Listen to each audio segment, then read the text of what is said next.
जम करके क्लासेस कर रहे हैं, सभी सब्जेक्ट की क्लासेस कर रहे हैं बच्चों, जिसमें अगर फिजिक्स की बात करें तो हम लोग चैप्टर नंबर 4 को डिस्कस कर रहे हैं। चैप्टर नंबर 4 में प्यारे बच्चों क्रैश कोर्स की आज लेक्चर नंबर जो है वो 17 है और आज इस चैप्टर का लास्ट लेक्चर है। इसके बाद ऑब्जेक्टिव हम लेंगे जो कि क्लास हो जाएगी 18, अर्थात 18वीं ही क्लास में हम लोग इस चैप्टर का ऑब्जेक्टिव करेंगे। मैंने अच्छे से आप सभी को बता रखा है 15 चैप्टर हैं। 15 चैप्टर में अगर आप प्रत्येक चैप्टर से 2-2, 3-3 लॉन्ग आंसर, वो भी 15 चैप्टर में 15 से थोड़ी पूछा जाएगा, पूछे तो जाएंगे 6 क्वेश्चन। आप सोचिए 6 क्वेश्चन दीर्घ उत्तरी जो है वो 15 में किसी 6 चैप्टर से पूछे जाएंगे, है ना।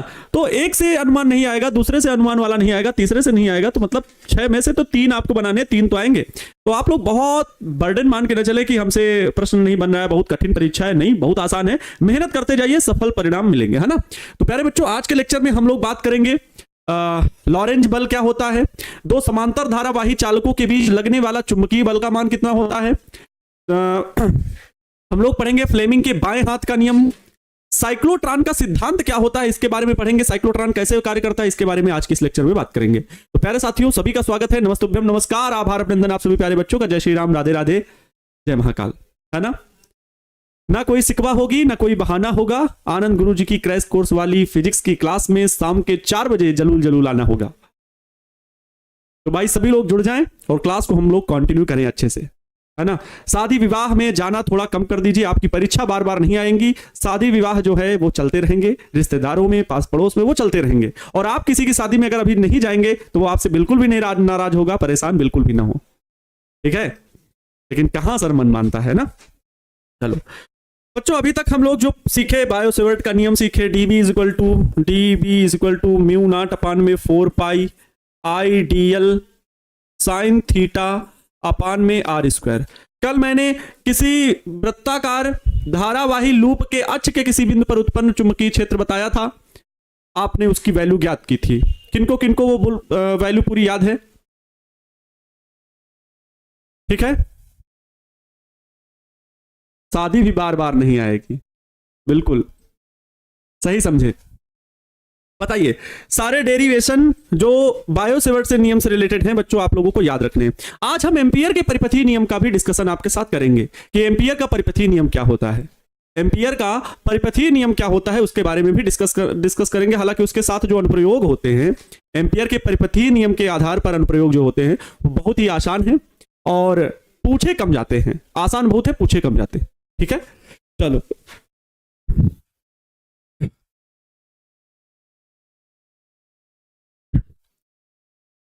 आइए हम लोग सीखते हैं एम्पियर का परिपथीय नियम। एम्पियर का परिपथीय नियम, परिपथीय नियम, एम्पियर का परिपथीय नियम। एम्पियर सर क्या कहते हैं प्यारे साथियों, जिस प्रकार वैद्युत में कूलाम के नियम के बाद गॉस का नियम आता है, ठीक वैसे ही चुंबक में बायो-सेवर्ट के नियम के बाद एम्पियर का परिपथीय नियम आता है जो किसी बंद लूप के लिए कार्य करता है। तो एम्पियर सर क्या कहते हैं अपने सिद्धांत में, अपने नियम में, आइए ध्यान से समझेंगे। विस्तृत व्याख्या, बहुत बड़ी व्याख्या जैसे हम लोग फुल कोर्स में करते हैं वैसा तो नहीं कर सकते, लेकिन जो मेन प्रिंसिपल हैं, जो मेन तथ्य हैं उनको तो हम यहां पर डिस्कस करेंगे एम्पियर सर के क्या हैं। तो एम्पियर के नियम के अनुसार बाबू क्या था, कौन किसको किसको याद है। एम्पियर के नियमानुसार, एम्पियर के नियमानुसार एम्पियर सर क्या कहते हैं, एम्पियर सर क्या कहते हैं कि निर्वात में स्थित किसी, निर्वात में स्थित किसी बंद लूप, किसी बंद लूप के चुंबकीय क्षेत्र का, किसी बंद लूप, निर्वात में स्थित, पता नहीं निर्वात में कोई स्थित है बंद लूप, मतलब चारों ओर से बंद, तो निर्वात में स्थित किसी बंद लूप का, बंद लूप के चुंबकीय क्षेत्र, चुंबकीय क्षेत्र के रेखीय समाकलन का मान, रेखीय, चुंबकीय क्षेत्र के रेखीय समाकलन, ध्यान देना, रेखीय समाकलन का मान उस लूप से बद्ध, रेखीय समाकलन का मान लूप से बद्ध, लूप से बद्ध, लूप से बद्ध या लूप से बद्ध या लूप से घिरी, या लूप से घिरी कुल धारा का म्यू नॉट गुना होता है, म्यू नॉट गुना होता है। यही है प्यारे बच्चों एम्पियर का परिपथीय नियम, यही है एम्पियर का परिपथीय नियम। निर्वात में स्थित किसी बंद लूप के चुंबकीय क्षेत्र के रेखीय समाकलन का मान लूप से बद्ध या लूप से घिरी कुल धारा का म्यू नॉट गुना होता है। अगर हम इसे लिखना चाहें तो समाकलन बनाएंगे, बंद लूप है तो इसको गोलाकार करेंगे, चुंबकीय क्षेत्र का रेखीय समाकलन तो डीएल, मतलब रेखीय उसकी लंबाई के सापेक्ष समाकलन तो बी डॉट डीएल वेक्टर बराबर बच्चों म्यू नॉट इंटू आई। आई जो है वो कुल धारा का, मतलब लूप से घिरी जितनी भी धारा है तो आई नेट लिख दे रहे हैं, कुल धारा का म्यू नॉट गुना होता है बच्चा पार्टी। यही इसका क्या हो गया, सूत्र हो गया है। एम्पियर का परिपथीय नियम अगर लिखने के लिए आता है तो सिर्फ आप अगर इतना लिख दोगे तो बहुत हो गया।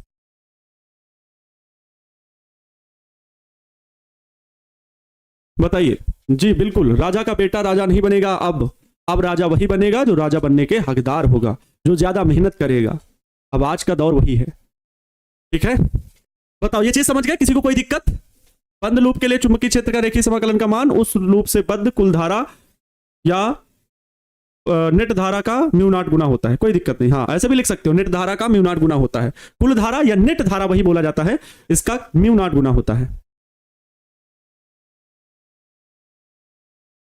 सर कुछ उपाय बताइए, मेरा सिलेबस कंप्लीट हो जाए। कल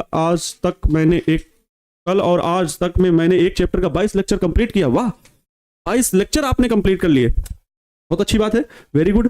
आप क्या करिए, ऐसे ही पर डे एक दिन 15 दिन में 15 चैप्टर खत्म हो जाएंगे, 15 दिन में 15 चैप्टर खत्म हो जाएंगे, तो बिल्कुल आपको बेनिफिट मिलेगा। क्रैश कोर्स में भी आपकी सारी चीजें समझ में आने लगेंगी, क्योंकि वहां पर विस्तार से बताया गया। फुल कोर्स होता है, समझ आए, है ना।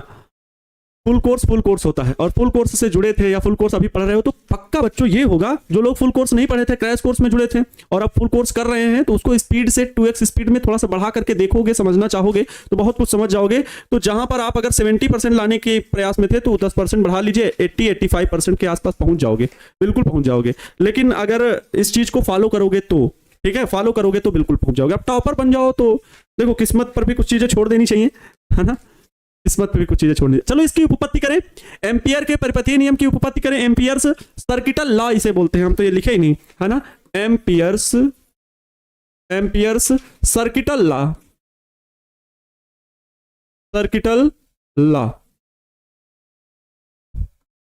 एम्पियर सर्किटल लॉ, एम्पियर का परिपथीय नियम, ठीक है। चलो अब इसका हम लोग प्रूफ कर लेते हैं कि एम्पियर सर ने कैसे बताया था, एम्पियर सर ने कैसे बताया, प्रूफ करते हैं, इस चीज की उपपत्ति करते हैं एम्पियर सर्किटल लॉ की। अगर पूछ लिया जाए कि एम्पियर का परिपथीय नियम लिखिए तो कम से कम उसको आप प्रूफ तो कर पाए, कोई दिक्कत नहीं, कोई परेशान ना हो, हम बता रहे हैं, आपको याद भी हो जाएगा।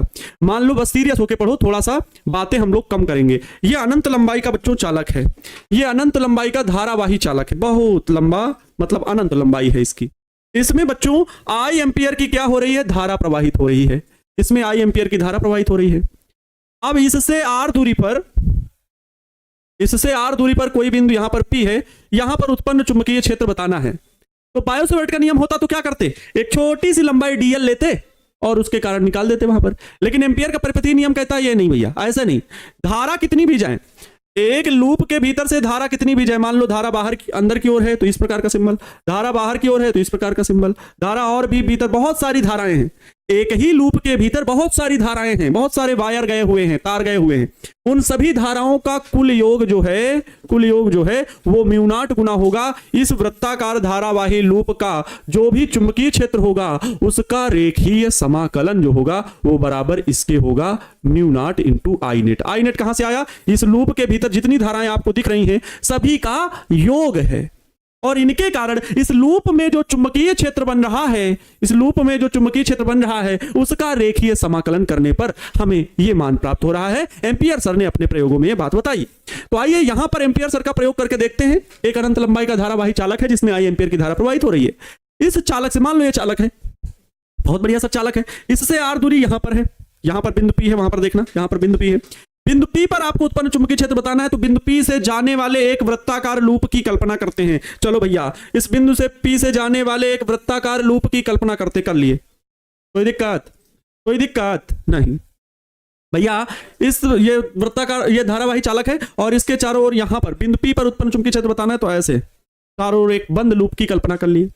इसी बिंदु पर हम अगर हम चुंबकीय क्षेत्र की दिशा निकालना चाहें तो वो किधर होगी बताओ? कोई बताएगा? आप देखो, चुंबकीय क्षेत्र की दिशा किधर बताने के लिए दाएं हाथ की हथेली का नियम, जिसको ना याद हो, ये हथेली का थप्पड़ अगर उसके हाथ में पड़ जाए अभी समझ में आ जाएगा, क्योंकि कल हमने बताया था।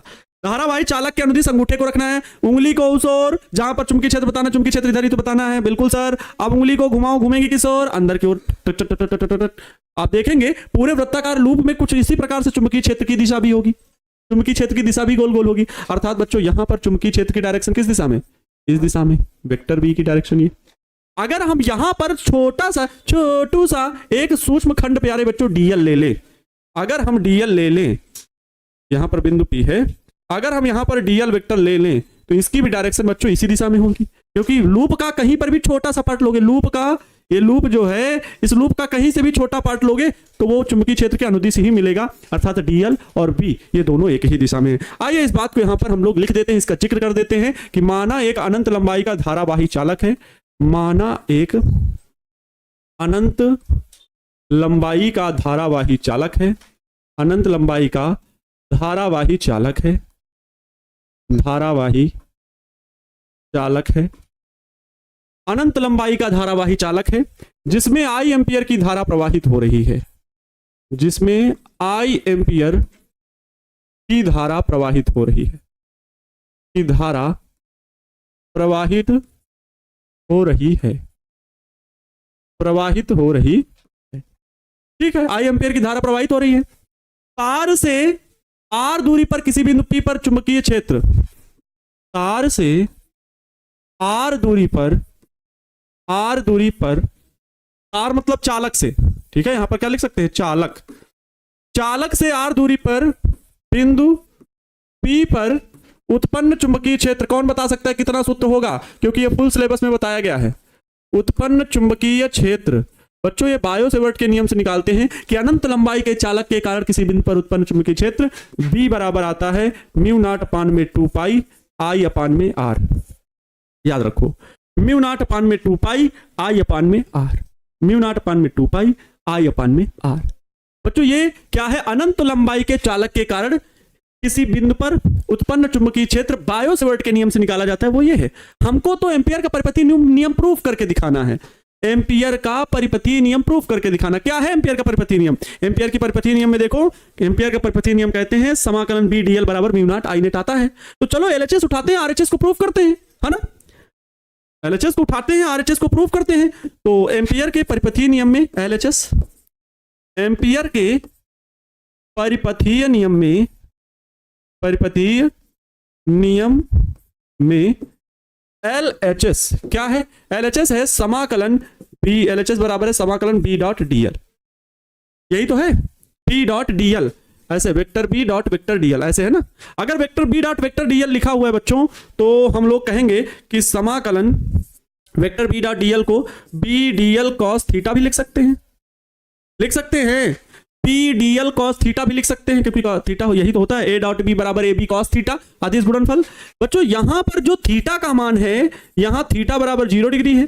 क्यों? क्योंकि बी और डीएल दोनों एक ही डायरेक्शन में है, तो बी डीएल के बीच थीटा बराबर 0 डिग्री, तो कॉस 0 की वैल्यू 1, और कॉस 0 की वैल्यू 1 हुई तो कॉस थीटा का काम खत्म, केवल पी डीएल बचा। पी एक कांस्टेंट वैल्यू, भैया बी को बाहर कर लेंगे, बी बाहर, समाकलन में केवल क्या? डीएल। अब यहां बताओ समाकलन डीएल का मतलब क्या? डीएल तो इस लूप का, जो यहां पर लूप था बच्चों, वो जो डीएल यहां पर दिख रहा था, वो तो एक मात्र छोटा सा पार्ट था। डीएल छोटा सा भाग है, तो पूरा भाग कितना होगा अगर समाकलन डीएल की बात की जाए? यहां पर जो समाकलन डीएल है, इसका मतलब है ये है वृत्त की परिधि। ये क्या है? वृत्त की परिधि है, और वृत्त की परिधि कुल कितनी होगी? 2 पाई आर होगी बच्चों, 2 पाई आर। अर्थात यहां पर अब हम अगर बी की वैल्यू इस समीकरण से रखें, म्यू नॉट अपान में 2 पाई, बी की वैल्यू आई अपान में आर, ये है, इनटू समाकलन डीएल की वैल्यू टोटल क्या है? 2 पाई आर है, 2 पाई आर। जरा गौर करो, 2 पाई से 2 पाई मरा, आर से आर मरा, बचा क्या? केवल बचा क्या, म्यू नॉट इंटू आई, म्यू नॉट इंटू आई। और ये एलएचएस हम लोग लेके चले थे क्या, समाकलन पीडीएल, ये हम लोग लेके चले थे। अर्थात बच्चों ये जो हम लोगों ने प्रूफ किया यही है एम्पियर का परिपथीय नियम। ठीक है, यही है बच्चों एम्पियर का परिपथीय नियम। थोड़ा और सही से लिख दे, समाकलन बी डी एल वेक्टर, ऐसे। ठीक है,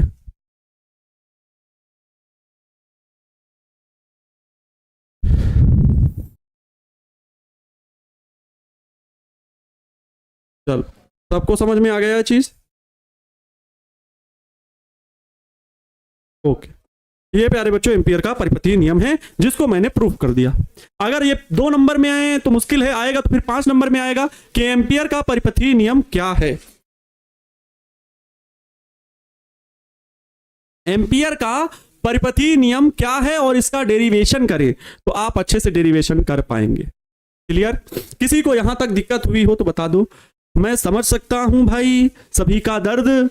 जो लोग म्यू, सर पीछे म्यू गुना गुना लिख दिए, अच्छा ओहो ये चलो कोई बात नहीं, म्यू गुना म्यू नॉट गुना होता है, सही है, म्यू नॉट गुना होता है, सही है। अब क्लियर? चलो अब यहां पर देख लो बच्चों, ये याद रखने वाली चीज है। ये जो सूत्र मैंने यहां पर लिखा ये आपको याद रखना होगा क्योंकि ये बायो-सेवर्ट के नियम से प्रूफ किया जाता है। जिनको नहीं याद आ रहा हो याद करिए, मैंने बायो-सेवर्ट के नियम के फुल कोर्स में 6 अनुप्रयोग टोटल बताए, उनमें से ही ये एक अनुप्रयोग था जिसको मैंने डेरिवेशन बताया था। बात समझ में आई बच्चों? मैंने क्या कहा, क्रैश कोर्स मतलब ये होता है सभी महत्वपूर्ण केवल प्रश्नों का जिक्र करना, बेसिक्स प्रश्न से जुड़े बताना, ना कि पूरे सिलेबस से जुड़े अगर बेसिक बताना। फिर भी मैं कोशिश करता हूं कि मैं आपको कितना बता दूं, कितना कुछ 1 घंटे के भीतर बता लूं, क्योंकि 1 घंटे की ही क्लास चल पाती है।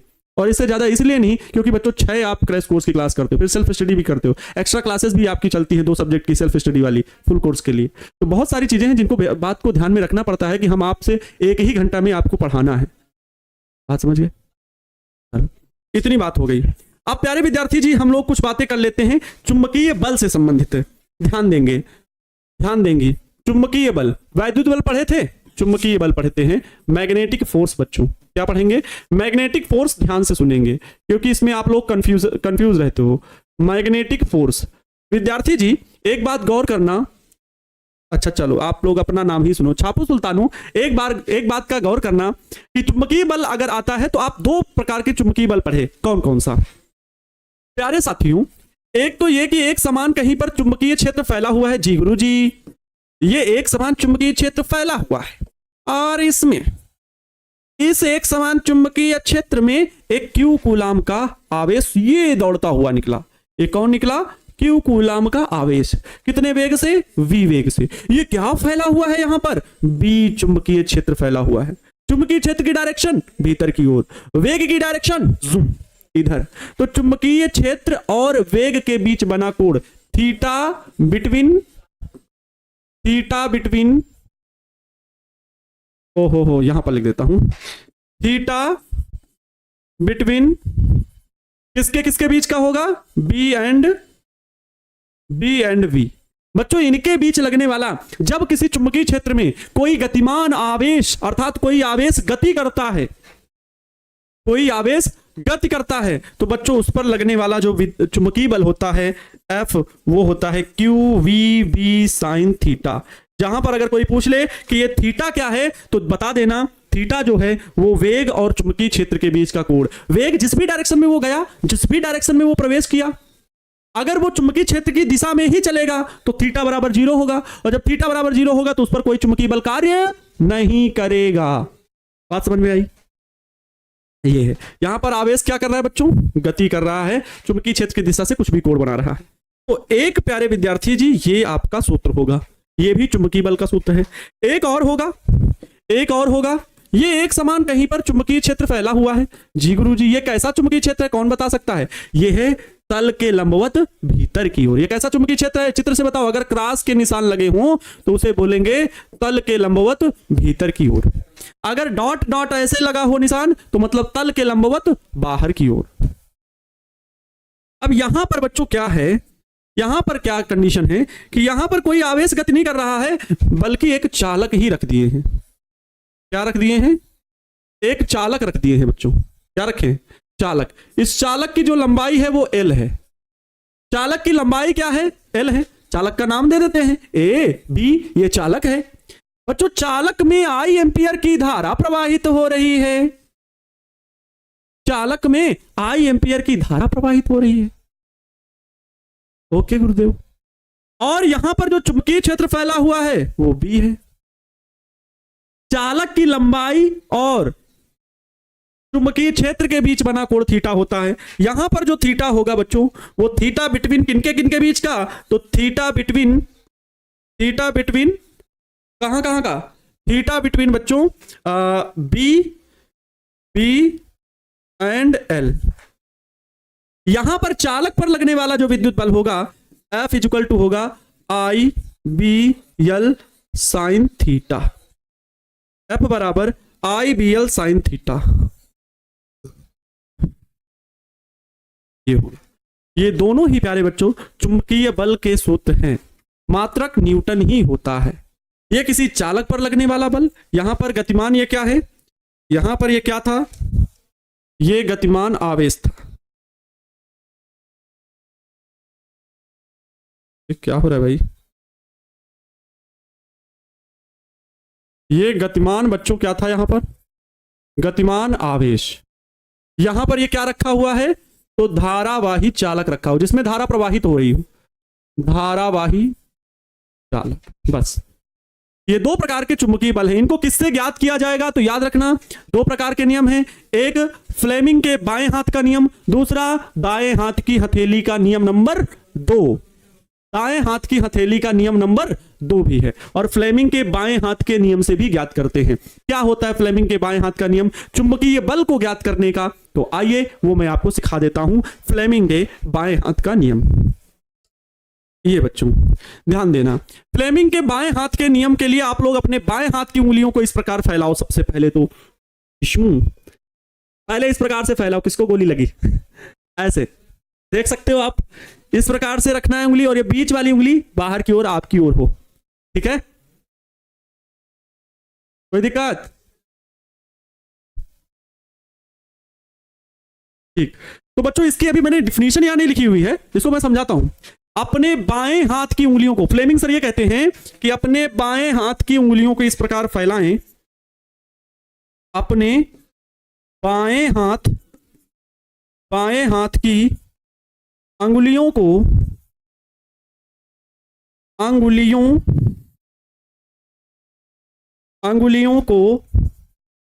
इस प्रकार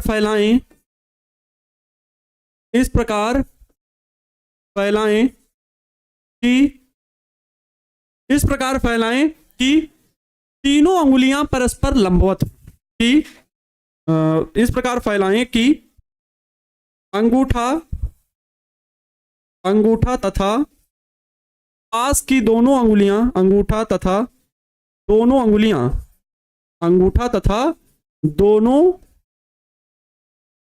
अंगुलियां ठीक है इस प्रकार फैलाएं कि अंगूठा तथा दोनों अंगुलियां क्या? प्रथम दो अंगुलियां ना, ऐसा लिख दे। अंगूठा तथा अंगूठे की पास की दोनों उंगलियां, ऐसा लिख दे रहे हैं। अंगूठे के पास की दोनों अंगुलियां परस्पर लंबवत हों। क्या हों? परस्पर लंबवत हों। तो प्रथम अंगुली जो होगी वो चुंबकीय क्षेत्र को बताएगी। तो प्रथम अंगुली चुंबकीय क्षेत्र की दिशा को व्यक्त करेगी। तो प्रथम अंगुली चुंबकीय क्षेत्र की दिशा को व्यक्त करेगी। प्रथम अंगुली चुंबकीय क्षेत्र की दिशा कामा दूसरी उंगली प्रवाहित विद्युत धारा की दिशा या आवेशित कण के गति की दिशा। ये दोनों में ही कहां गया भैया? चलो अभी बताए थे ना दोनों, अगर उसमें चुंबकीय बल की दिशा ज्ञात करनी, अगर गतिमान आवेशित कण है तो उसके लिए ये दूसरी उंगली गतिमान आवेशित कण को बताएगी। अगर विद्युत धारा चालक में प्रवाहित हो रहा है तो प्रवाहित चालक विद्युत धारा की दिशा, चालक में प्रवाहित विद्युत धारा की दिशा। तो यहां पर हम दोनों प्रकार से समझा दे रहे हैं। अपने बाएं हाथ की उंगलियों को इस प्रकार फैलाएं कि अंगूठा तथा अंगूठे के पास की दोनों उंगलियां परस्पर लंबवत हो। तो प्रथम उंगली चुंबकीय क्षेत्र की दिशा, कामा दूसरी उंगली क्या बताएगी? दूसरी उंगली जो होगी बच्चों, दूसरी उंगली आवेशित कण के गति की दिशा, आवेशित कण के गति की दिशा, अगर भैया आप पूछो कि भैया जी ये बताइए, अगर आवेशित कण गतिमान वाला ना हुआ, F बराबर IBL sin थीटा वाला हुआ, तो यहां तो गति की दिशा है ही नहीं, मतलब वेग है नहीं, तो बच्चों फिर धारा की दिशा। ठीक है, तो आवेशित कण की गति की दिशा, या मैं लिख दे रहा हूं यहां पर चालक में प्रवाहित धारा की दिशा, चालक में प्रवाहित धारा की दिशा, तथा धारा की दिशा बताती है। ध्यान से सुनो, यहां पर मैंने क्या लिखा है, अभी पूरा सेंटेंस कंप्लीट जो किया लिख रहा हूं, बता रहा हूं। अपने बाएं हाथ की उंगलियों को इस प्रकार फैलाएं कि अंगूठा तथा अंगूठे के पास की दोनों उंगलियां परस्पर लंबवत हो। तो प्रथम उंगली चुंबकीय क्षेत्र की दिशा, कामा दूसरी उंगली आवेशित कण के गति की दिशा या चालक में प्रवाहित धारा की दिशा बताती है। तब अंगूठे की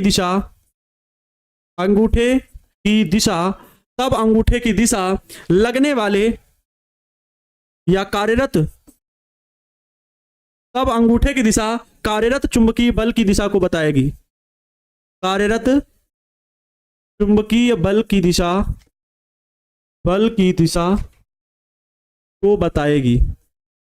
ठीक है बच्चों, याद रहेगा। ये बीच की उंगली धारा बताएगी, तर्जनी उंगली चुंबकीय क्षेत्र को बताएगी। तर्जनी उंगली मतलब प्रथम उंगली, अंगूठा चुंबकीय बल की दिशा को बताएगा। यहां पर आप फिगर बना हुआ देख सकते हो। ये नियम दोनों ही सूत्रों के लिए कारगर है, F बराबर QVB sin थीटा हो या बच्चों F बराबर IPL sin थीटा हो। दोनों ही सूत्रों के लिए ये विद्यार्थी जी हम क्या नियम लगा सकते हैं, दोनों के लिए ही फ्लेमिंग के बाएं हाथ का नियम। आइए, इसके बाद आप लोग बोल रहे हैं लॉरेंज बल क्या है। लॉरेंज बल वैसे हम लोग साधारणतः F बराबर केवल QVB sin थीटा के रूप में जानते हैं बच्चों, लेकिन इसको और तरीके से बोला जाता है। क्या? सामान्यतः हम लोग लॉरेंज बल F बराबर QVB sin थीटा ही बोल देते हैं, लेकिन इसको किस प्रकार से और परिभाषित करते हैं लॉरेंज बल को? कहीं पर भी अगर एक समान चुंबकीय क्षेत्र फैला हुआ है, ठीक है, आपको पता है कि अगर चुंबकीय क्षेत्र में आवेश आया, आवेश गति कर रहा है विवेग से, चुंबकीय क्षेत्र भी है, तो इसमें चुंबकीय बल कार्य करेगा। आवेश है तो उसके चारों ओर चुंबकीय क्षेत्र, विद्युत क्षेत्र भी होगा और विद्युत क्षेत्र के द्वारा भी आवेश बल लगाता है। इस प्रकार से कहा जाता है, जब किसी आवेशित कण पर जब किसी आवेशित कण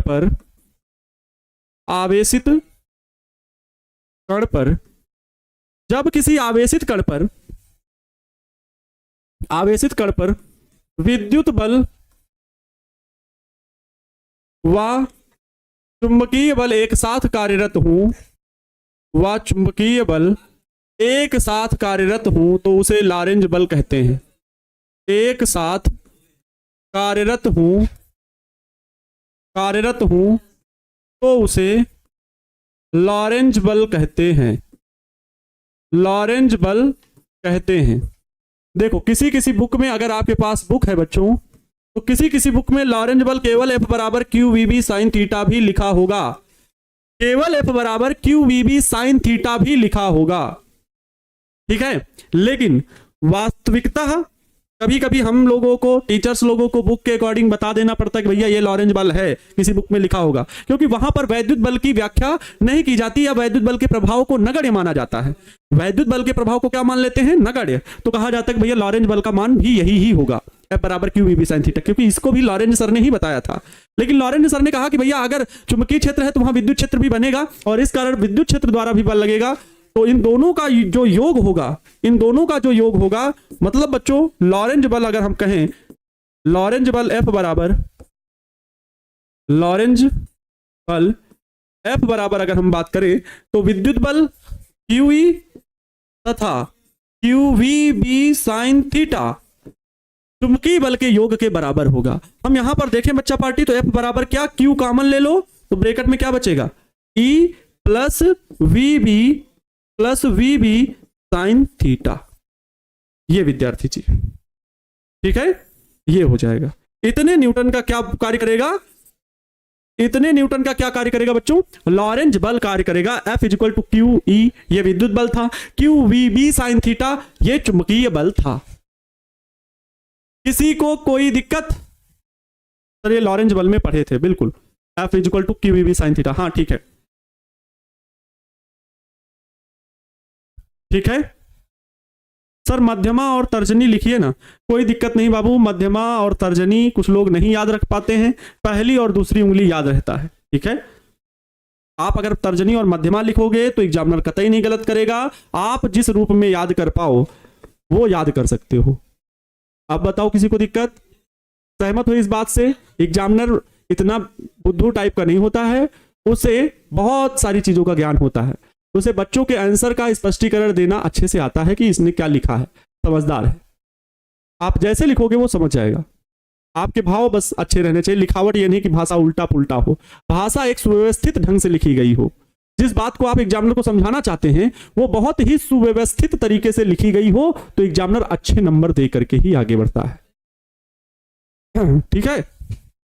चलो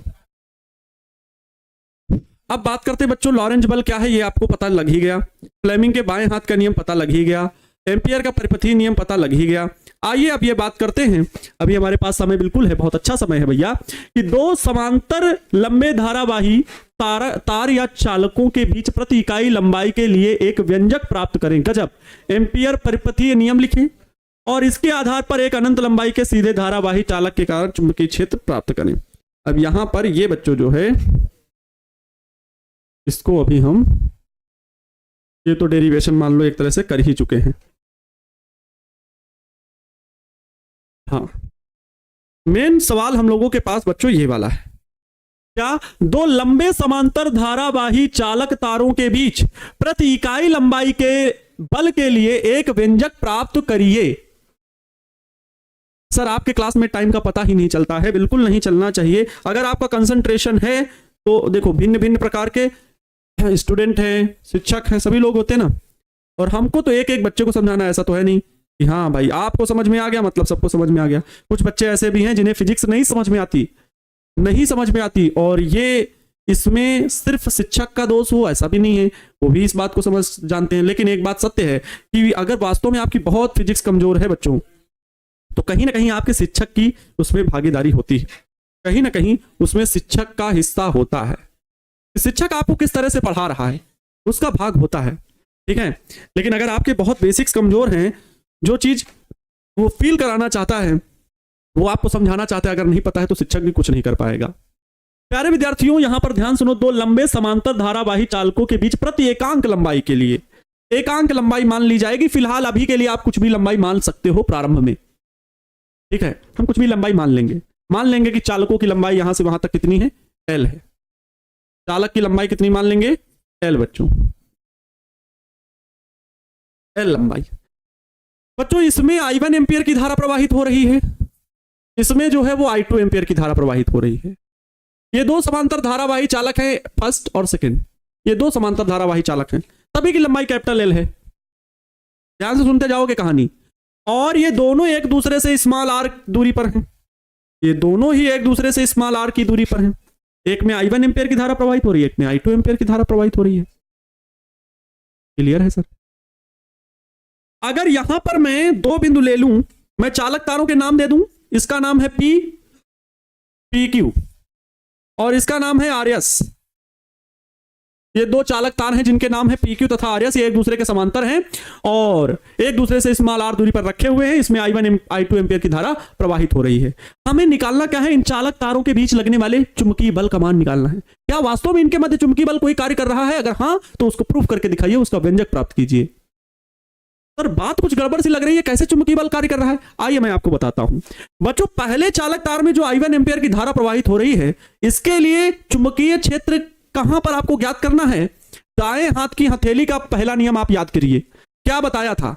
अरे याद करें, क्या बताया था कि अंगूठे को चालक में धारा की दिशा में रखना। ये लो, अंगूठे को चालक में धारा की दिशा में।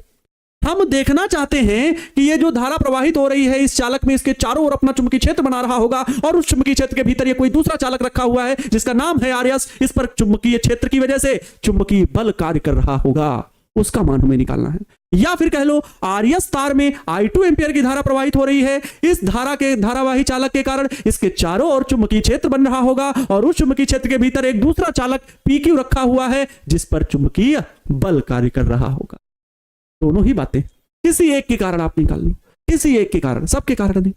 हम चलिए इससे I1 एंपियर की धारा के कारण निकालते, कोई तकलीफ नहीं होनी चाहिए बच्चों। अगर हम I1 एंपियर के कारण देखें, यहां पर देखें तो धारा चुंबकीय क्षेत्र का मान किधर होगा? क्रॉस होगा। अरे सर क्रॉस का मतलब क्या है?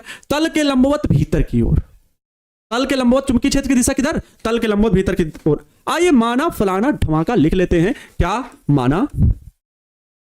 माना दो लंबे समांतर धारावाही चालक,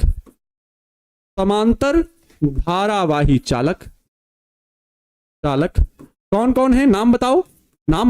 PQ तथा आरएस हैं, जिनमें I1 I2 एंपियर की धारा, जिनमें I1 व I2 एंपियर की धारा प्रवाहित हो रही है।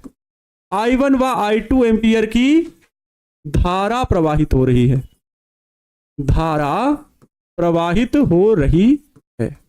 I1 व I2 एंपियर की धारा प्रवाहित हो रही है। इनके दोनों, मतलब ये लिख दो, दोनों तारों के बीच की दूरी या इनके बीच की दूरी स्मॉल r है। इनके बीच की दूरी बच्चों क्या है? इनके बीच की दूरी स्मॉल r है। बोलो, यहां तक किसी को कोई दिक्कत हो भाषा लिखने में तो हमें बताओ।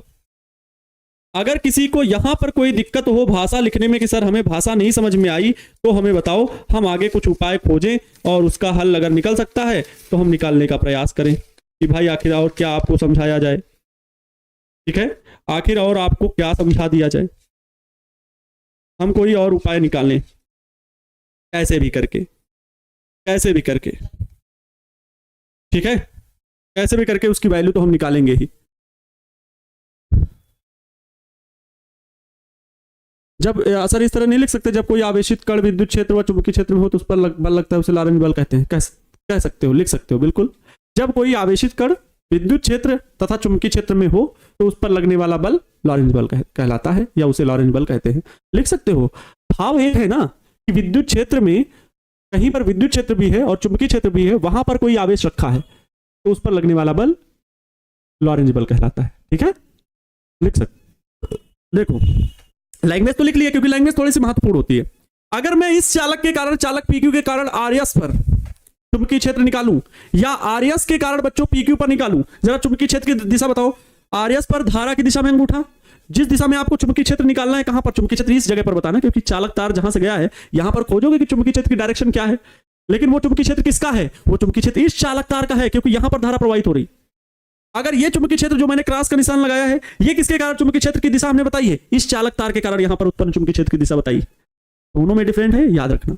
ऐसे यहां पर देखेंगे उंगलियां बाहर की ओर, अर्थात बच्चों यहां पर जो चुंबकीय क्षेत्र की दिशा होगी, यहां पर वो किधर होगी? बाहर की ओर होगी, इस प्रकार से। ठीक है ना। आइए लिखते हैं, कुछ भाषा अपने आधार पर आगे समझाने का आपको प्रयास करते हैं, और आप लोग उसे नोट करिएगा कि चालक तार PQ के कारण RS तार के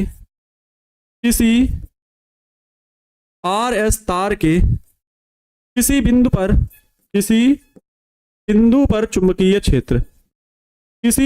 चुंबकीय क्षेत्र, बताओ इस तार के कारण आरएस तार पर किसी बिंदु पर चुंबकीय क्षेत्र कितना होगा? कोई बता सकता है?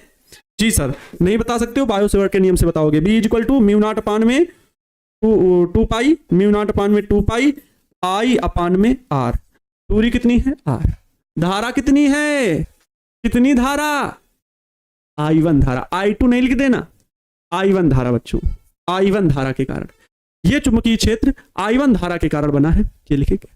ये चुंबकीय क्षेत्र के द्वारा बल किस पर लग रहा है? आर्यस तार पर। तो ये बात लिखेंगे, इस चुंबकीय क्षेत्र के कारण, इस चुंबकीय क्षेत्र के कारण, इस चुंबकीय क्षेत्र के कारण आर्यस तार पर, आर्यस तार के संपूर्ण आर्यस तार नहीं लिख रहे हैं, आर्यस तार के एल लंबाई पर लगने वाला बल, आर्यस तार के एल लंबाई पर लगने वाला, एल लंबाई पर कार्यरत चुंबकीय बल, कार्यरत चुंबकीय बल। अच्छा एक बात बताओ, जहां पर चुंबकीय क्षेत्र होगा तो वहां चुंबकीय बल कार्य करेगा ना? इस बात से सहमत हो कि नहीं? हाँ, तो भैया यहां चुंबकीय क्षेत्र कहां से आया? इस तार के कारण आया, धारावाही चालक के कारण आया, इसलिए वहां चुंबकीय क्षेत्र है। तो चुंबकीय बल F बराबर क्या? किसी धारावाही चालक पर लगने वाला चुंबकीय बल जो होता है F बराबर IBL sin थीटा होता है, यही होता है। लेकिन अब इसे डायरेक्ट नहीं लिखेंगे, अब यहां बताओगे हमें IBL sin थीटा तो होता है, लेकिन चालक में प्रवाहित धारा कितनी है? I2, तो I2। फिर B चुंबकीय क्षेत्र है जो कि इसके कारण वहां उत्पन्न हो रहा है, तो B चुंबकीय क्षेत्र। और चालक की लंबाई कितनी है? कैपिटल L, कैपिटल L लिख दिया, IBL sin थीटा। ए भैया साइन थीटा कितना है भैया? यहां जो थीटा की वैल्यू है वो कितनी है बताओ जरा बच्चों। चालक की लंबाई ऊपर की ओर, चुंबकीय क्षेत्र की डायरेक्शन भीतर की ओर। अरे भैया चालक की लंबाई बोलो या फिर धारा की दिशा बोलो।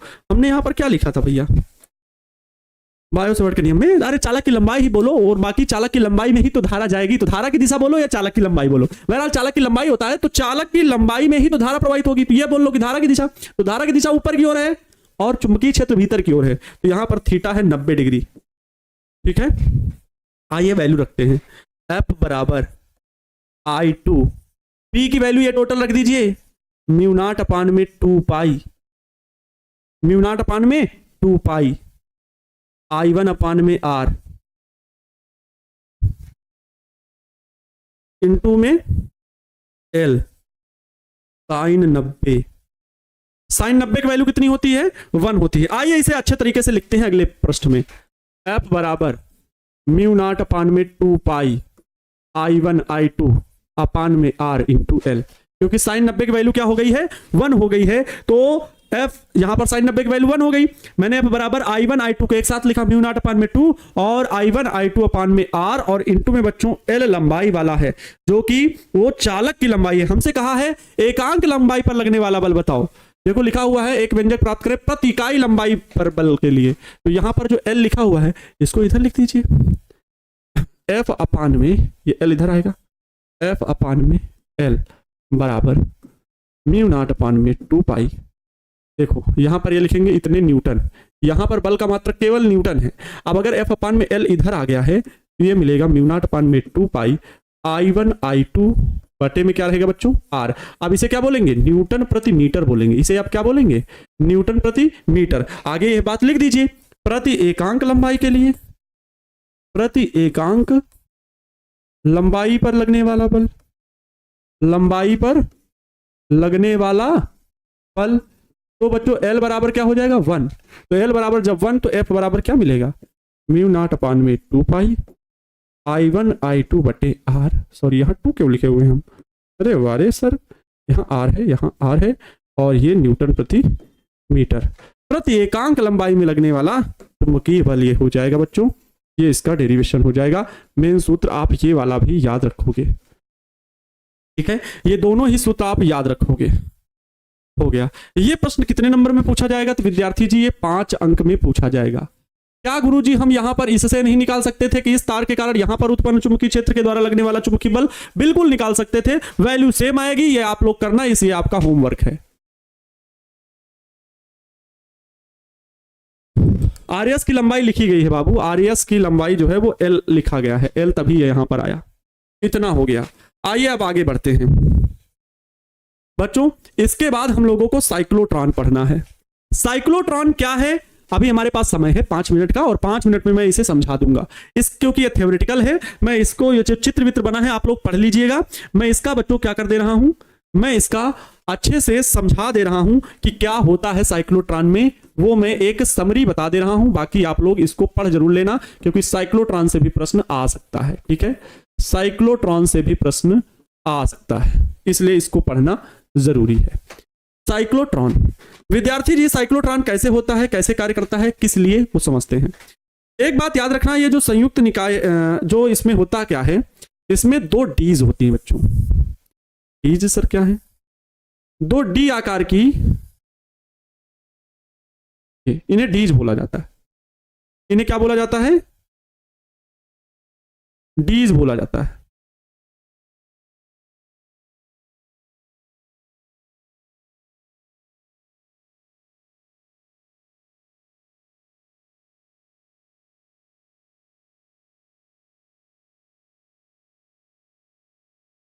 अब देखो ये बच्चों 2 डी आकार की प्लेटें रखी हुई हैं, इनको हम डीज बोलते हैं। होता यह है कि ये जो निकाय है ये एक बंद वैक्यूम वाले पार्ट में इस प्रकार से रखा जाता है। ये बंद है, इसमें चुंबकीय क्षेत्र भरा होता है। इसमें क्या होता है? चुंबकीय क्षेत्र, एक समान चुंबकीय क्षेत्र फैला होता है। एक समान बच्चों क्या फैला होता है? चुंबकीय क्षेत्र फैला होता है। एक समान चुंबकीय क्षेत्र फैला होता है। थोड़ा सा देख लो भैया, हम बताते हैं, थोड़ा सा समझाने का प्रयास करते हैं हम। ये बच्चों एक समान क्या फैला होता है? चुंबकीय क्षेत्र फैला होता है। बहुत सही सर, बड़ा अच्छा आप बना दिए चुंबकीय क्षेत्र को दिखाने के लिए, बूंदा रखना है बस।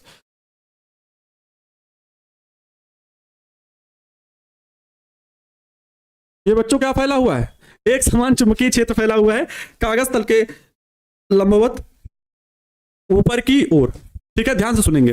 होता क्या है कि ये एक समान चुंबकीय क्षेत्र फैला हुआ है, इसमें 2 खोखली प्लेट की बनी, इसमें जो प्लेटें रखी गई हैं धातु की प्लेटें हैं बच्चों, और इनको एक उच्च विभवांतर से जोड़ दिया गया है। क्या जोड़ दिया गया है?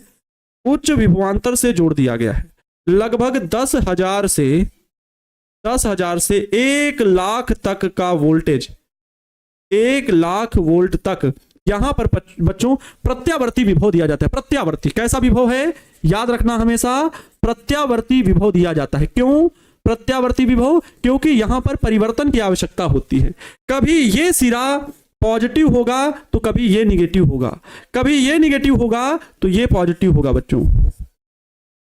ठीक है, ये पॉजिटिव होगा, लगातार बदलती रहती। प्रत्यावर्ती विभव क्या होता है? लगातार बदलता रहता है, कभी वो प्लस कभी वो माइनस। जानते हो कि नहीं? ऐसे जुम जुम जुम जुम ये चला करता है कि नहीं? कितने लोग जानते हो? जुम जुम जुम जुम जुम जुम जुम ये चला करता है। अर्थात बच्चों कभी ऊपर पॉजिटिव या निगेटिव, ऊपर पॉजिटिव या निगेटिव, ऊपर पॉजिटिव या निगेटिव, इस प्रकार से।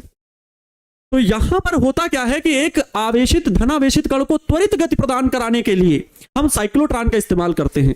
इसका उपयोग क्या है? तो धनावेशित कणों को, धनावेशित आयन या कण को, धनावेशित आयन या कण को त्वरित गति, तीव्र गति से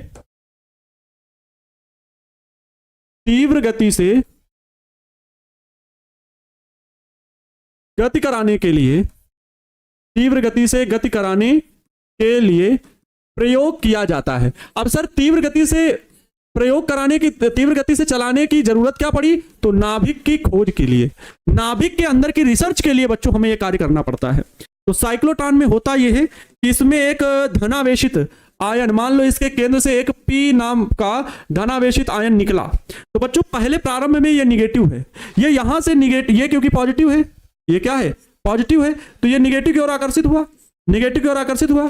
लेकिन यहां पर है चुंबकीय क्षेत्र फैला हुआ है, चुंबकीय क्षेत्र फैला हुआ है, वो उस पर बल लगाता है तो उसको घुमा देता है अंदर की ओर। चुंबकीय क्षेत्र एक समान ऊपर की ओर फैला हुआ है, वो इसको घुमाता है, ये आगे यहां तक आता है, धीरे धीरे घूम करके इधर आता है। लेकिन बच्चों ये फिर प्लेट निगेटिव हो जाती, कुछ देर बाद ये वाली प्लेट जैसे निगेटिव होती है, ये पॉजिटिव, ये तो धनावेशित कण ही है, इस प्लेट की ओर आकर्षित होता है, जुम, बहुत तेजी से जुम, यहां आया। अब जैसे यहां पहुंचता है तो यहां से फिर ये मुड़ जाता है, क्योंकि चुंबकीय क्षेत्र फिर इसकी दिशा को बदल देता है, चुंबकीय क्षेत्र फिर इसकी दिशा को बदलता है, फिर यहां पहुंचता है, तब तक ये फिर निगेटिव हो चुका होता है, फिर यहां पर ये धनावेशित आयन जुम तेजी से पहुंचता है, लेकिन फिर चुंबकीय क्षेत्र इसको घुमा देता है, और इस प्रकार से यह प्रक्रिया लगातार चलती रहती है। इसके भीतर यह कई हजार चक्कर लगाता है, कई हजार चक्कर लगाता है, कई हजार चक्कर लगाता है, कई हजार चक्कर लगाते लगाते बच्चों इस जगह से एक विवर्तक प्लेट लगी होती है, जहां से ये धनावेशित आयन बाहर निकल जाता है। बहुत तीव्र गति से होता है, और इस तीव्र गति से होने के कारण बच्चों ये बहुत तेजी से आगे की ओर निकल जाता है।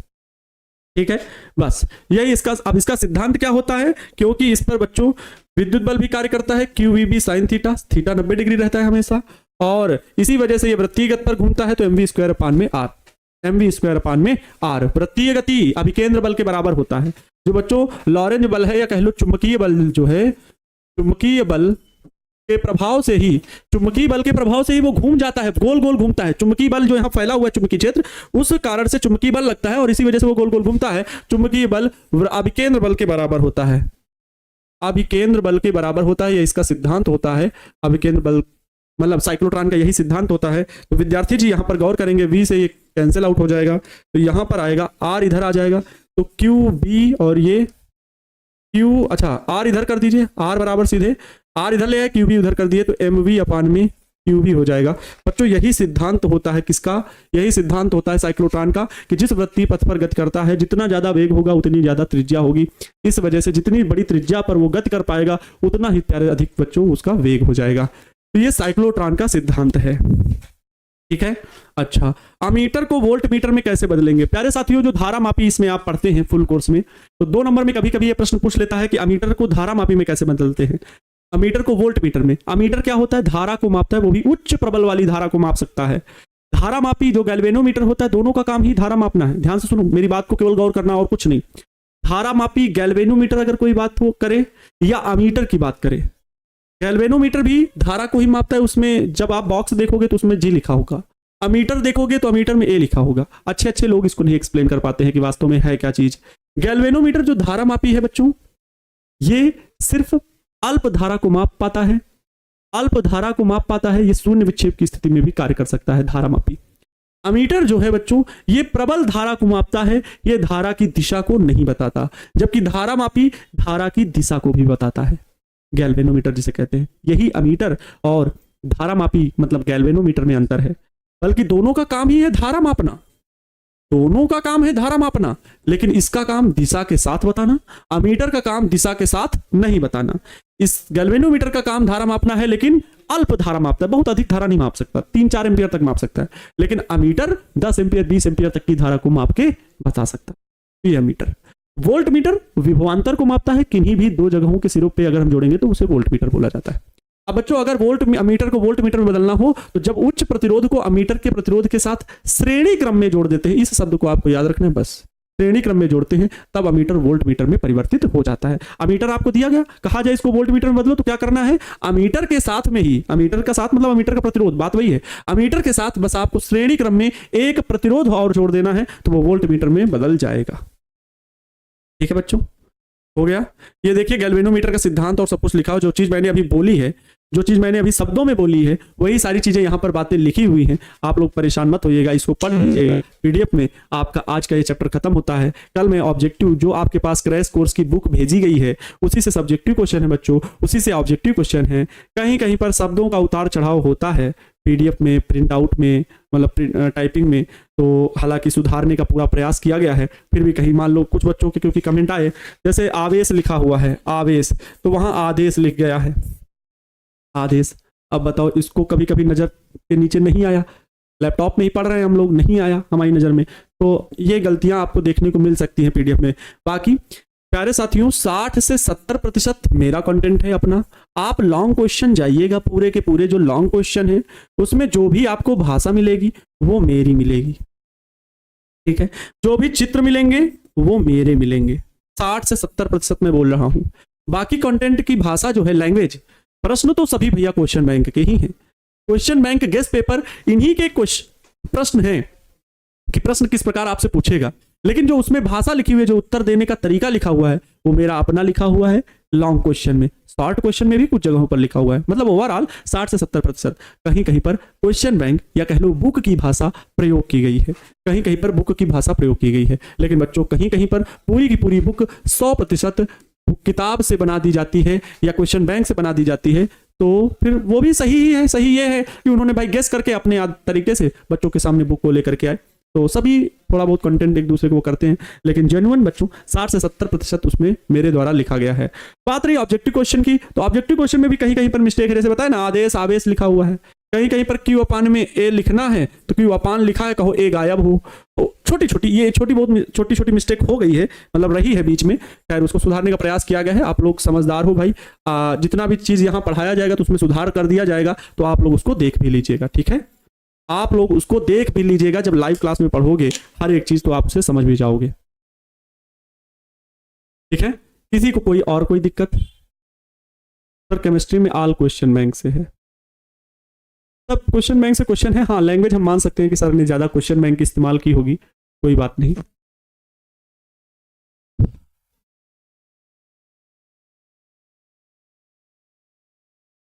बताइए, सभी के चीज़ें ठीक है। हमने दीर्घ उत्तरीय प्रश्न भी आपको बता दिए हैं। कितने बच्चों ने, अच्छा बताओ, वो लेक्चर देखा? मैंने आपके लिए जो मेहनत की है, इंपॉर्टेंट डेरिवेशन, उसको थोड़ा सा अपने साथियों के बीच भी शेयर करो, मतलब अच्छा खासा उसका प्यार मिलना चाहिए। मैंने आप सभी को इंपॉर्टेंट डेरिवेशन करके चैनल पे अपलोड किया है, देख लेना। मैंने 60 दिनों में यह भी बताया तैयारी कैसे करें, उनको देख लेना।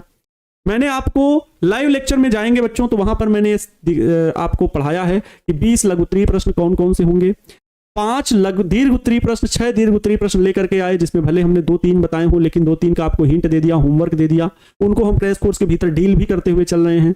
समय समय पर आपकी सभी क्लासेस हो रही हैं। मैंने आपको पूरे के पूरे 100 नंबर की तैयारी अभी तक करा दी है, इसमें कोई संदेह नहीं। जितने बच्चे रेगुलर जुड़ करके पढ़ रहे हैं वो इस बात से बिल्कुल जानते हैं, इस बात का बिल्कुल विश्वास रखते हैं कि हाँ, हम पूरे 100 नंबर की तैयारी करवा चुके हैं। 10 नंबर, 15 नंबर, 25 नंबर की तैयारी मुझे कराने की जरूरत अब बाकी नहीं है। फिलहाल मैंने दीर्घ उत्तरीय प्रश्न भी आपको कराए, अर्थात आपके उसके 5-5 अंक के दीर्घ नंबर जो हैं वो कंप्लीट हो गए। ऑब्जेक्टिव बहुत सारे करा दिए, सबसे ज्यादा रिवीजन क्लासेस मैंने करवाई। आप ऑल ओवर यूट्यूब में चेक कर लीजिए, सबसे ज्यादा रिवीजन क्लासेस फिजिक्स की अगर हुई हैं तो मैंने करवाई हैं, ठीक है। मतलब आपको कहीं से कोई कमी नहीं रह करने दी है, मैंने अपनी कोशिश पर भरपूर प्रयास किया है, ठीक है। बाकी इंसान ही हूं, मेहनत करने के लिए जितना समय मिल पाता है मैं उतना कर रहा हूं। और कुछ चाहिए आप लोगों को तो बताइए हमसे कि सर अभी और मेहनत चाहिए,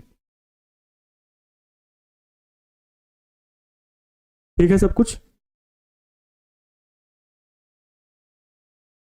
सर मैंने घूमना फिरना बंद कर दिया, बहुत अच्छी बात है, big fan sir, thank you. Ignore करते हैं, किसी का इग्नोर नहीं किया जाता, कमेंट पढ़ा जाता है। जब फालतू वाला कमेंट रहेगा तो नहीं पढ़ेंगे हम, बिल्कुल।